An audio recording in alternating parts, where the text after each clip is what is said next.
Você, uma vez sendo detido, sendo preso em Fortaleza, depois saiu, militou ainda como funcionário, ainda voltou a banco? Não, aí eu você já fui foi demitido. direto para o Rio de Janeiro? Eu fui demitido, aí fui embora para o Rio de Janeiro. Fui demitido, embora naquela época eu tivesse estabilidade, porque era pela lei antiga e eu já tinha passado os 10 anos, né? Eu tinha estabilidade, mas mesmo assim eu fui demitido, né? E aí eu fui para o Rio de Janeiro, depois fui a São Paulo. Em São Paulo também, aí você, doutor, voltando à questão do Genuíno. Lá nós tínhamos a Lúcia Rocha, minha querida amiga Lúcia Rocha, conhece bem um edifício lá em São Paulo que se chama Treme Treme, né? Esse edifício é uma verdadeira favela vertical. Nesse edifício eu morei e encontrei o Genuíno. Porque era muito barato o aluguel. Aí encontrei com o Genuíno. Tivemos uma conversa lá, ele já se preparando para ir para o Araguaia, né? E me convidou, inclusive, para ir para o Araguaia. Eu me salvei 2 vezes. O Genuíno dizendo que tinha reformulado o pensamento dele, que achava que a saída para queda da ditadura era a luta armada, etc. E até me convidava, né, para a gente participar junto. Mas eu dizia naquele momento a ele que não acreditava. Meu partido sempre, na época e hoje também, sempre defendeu a luta política. Achava que nós poderíamos derrotar a ditadura, como de fato aconteceu, por vias políticas. Não fui para Araguaia, mas eu encontrei com ele. Quando foi em 72, nós fundamos uma associação de professores lá em São Paulo. Eu era professor também, 1º grau, 2º grau, e fundamos uma associação de professores de ensino privado. E nessa associação tinha historiadores, professores, todos de esquerda, e terminou a associação nós sendo presos. A gente foi preso de novo no DOI-CODE, dessa vez foi no DOI-CODE, a primeira vez, e no DOI-CODE encontrei o Genuíno. Foi o nosso reencontro, né? Foi o nosso reencontro.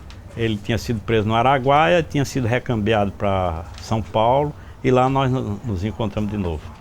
Então, em São Paulo, você ficou também com um certo período fugindo, como fugitivo? Nós tivemos, quando eu saí de Fortaleza, como estava sendo previsto a prisão preventiva, né? Sim. Eu entrei na clandestinidade. Tá certo. Aí fui para o Rio de Janeiro, trabalhei num banco, arranjei um emprego num banco. Estava trabalhando num banco. Isso. Morava com um primo meu e trabalhava nesse banco. De repente eu cheguei, aí disseram assim, olha, vieram aqui 2 homens lhe procurar. 2 homens? Como eram esses homens? Aí, sério, não conheço. Aí na hora mesmo eu pedi demissão do banco, né? Foi, né? Aí corri para São Paulo. Tá certo.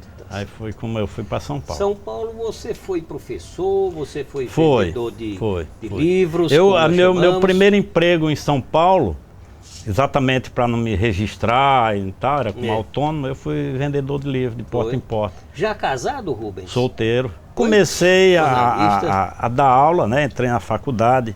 Isso. Né? Entrei na faculdade de Geografia da PUC e de Ciências Sociais na Universidade de Mogi das Cruzes. Comecei a dar aula, né? E também, no tempo livre, era repórter, né? De um jornalzinho que tinha lá chamado Correio da Manhã. Né? Foi na época que você conheceu o Audálio? Não, o Audálio eu conheci em 75. Um pouco antes. Não, depois, né? 75, houve aquele caso do Herzog, né? Eu já trabalhava também em jornal, eu já participava do movimento sindical jornalístico, né? Eu frequentava as reuniões, eu não tinha atuação nenhuma, não era diretor, não era nada. Eu apenas frequentava as reuniões e quando houve um movimento para tirar também a turma que era pelegada, né, do jornalista, aí entrou o Audálio, aí ele teve uma atuação mais firme, aí a gente começou a frequentar. Quando houve em 75 o problema do Herzog, né? Aí foi que a mobilização geral dos jornalistas. E o certo é que se fez um movimento muito sólido. Muito sólido. E aí foi quando eu conheci o Audálio. Depois ele entrou no MDB, passou a fazer uma vida, ter uma participação no MDB, se candidatou a deputado federal, foi eleito, e eu fui ser assessor dele, assessor parlamentar. Foi, né? O doutor Audálio Dantas, jornalista, esteve em Mossoró recentemente, fez uma palestra, convite do próprio Rubens Coelho, na condição do primeiro aniversário do seu jornal, Paranduba, e que deixou um depoimento muito interessante. Vamos ouvir. O Rubens Coelho eu conheci num tempo em que as pessoas precisavam se juntar mais. Por que elas precisavam se juntar mais? Porque havia uma causa comum e aqueles que defendiam a causa naturalmente iam se juntando.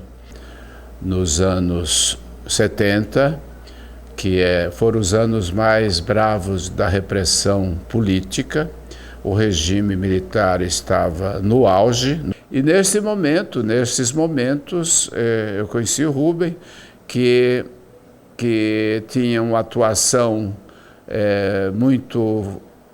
uma atuação permanente, ligada aos movimentos políticos populares, principalmente. Bom, passamos por uma crise brava que todos nós vivemos, que foi em 1975, quando setores militares, inconformados com o processo chamado de abertura política, queriam evitar que o país voltasse, porque a proposta do governo militar, que se sentia a caminho da exaustão, era mudar antes que fosse levado a mudar pelo povo. E então fizeram esse processo, mas setores, principalmente aqueles envolvidos com a tortura, com a repressão política mais violenta, se rebelaram e agiam em São Paulo contra essa ideia da abertura política. E esses, então, foram aqueles que iniciaram um processo de perseguição política grave que atingiu os jornalistas. Nessa fase, então, várias pessoas, vários jornalistas se juntaram para combater, principalmente depois do assassinato do jornalista Vladimir Herzog. Bom, posteriormente, passado esse momento difícil, mas que significou o começo da abertura política no país, começou o movimento operário, a ressurgir o movimento operário no ABC paulista, e o Rubens foi um dos que participaram muito dessas discussões em torno do ressurgimento desse movimento, principalmente aquele que traria um líder que se chama Luiz Inácio Lula da Silva. Já então era deputado federal, e o Rubens foi uma daquelas pessoas que participaram ativamente da minha campanha. Depois, como deputado, continuei, não fiquei no gabinete em Brasília, ficava lá quando era necessário, mas fiquei muito na rua, na luta pela anistia. O Rubens estava sempre lá. Ele é um militante, né? E nessa condição de militante é que ele me acompanhou como parlamentar. Depois eu fui eleito presidente da imprensa oficial de São Paulo e o Rubens continuou trabalhando. Ele me ajudou muito. Eu não gostaria de dizer que ele foi um assessor. Eu acho que ele foi um companheiro que participou muito do trabalho, assim como várias pessoas de áreas distintas, não foi só de jornalistas. Os artistas em geral me apoiaram, Chico Buarque, a Regina Duarte, o João Bosco, a Elis Regina, o Cardeal, enfim, o Cardeal Arnes. Eu tinha esse grupo, felizmente, de apoio, em que estava o Rubens com um trabalho muito bom, muito constante e muito interessado no sentido comum geral. Bom, eu vim a Mossoró a convite dele, né, para uma palestra. Foi bom em todos os sentidos. Primeiro porque eu voltei a Mossoró, fazia mais de 20 anos que eu não vinha aqui. Tive uma surpresa muito grande com o desenvolvimento da cidade. Eu sabia que ela tinha se desenvolvido, mas não tanto. E eu fico feliz de ver o Rubens participando desse momento da cidade.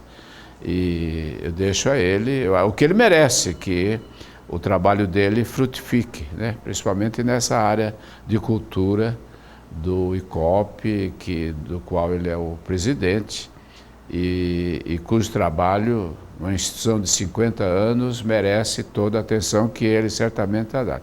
Deixo aqui o meu grande abraço para o companheiro Rubens Coelho.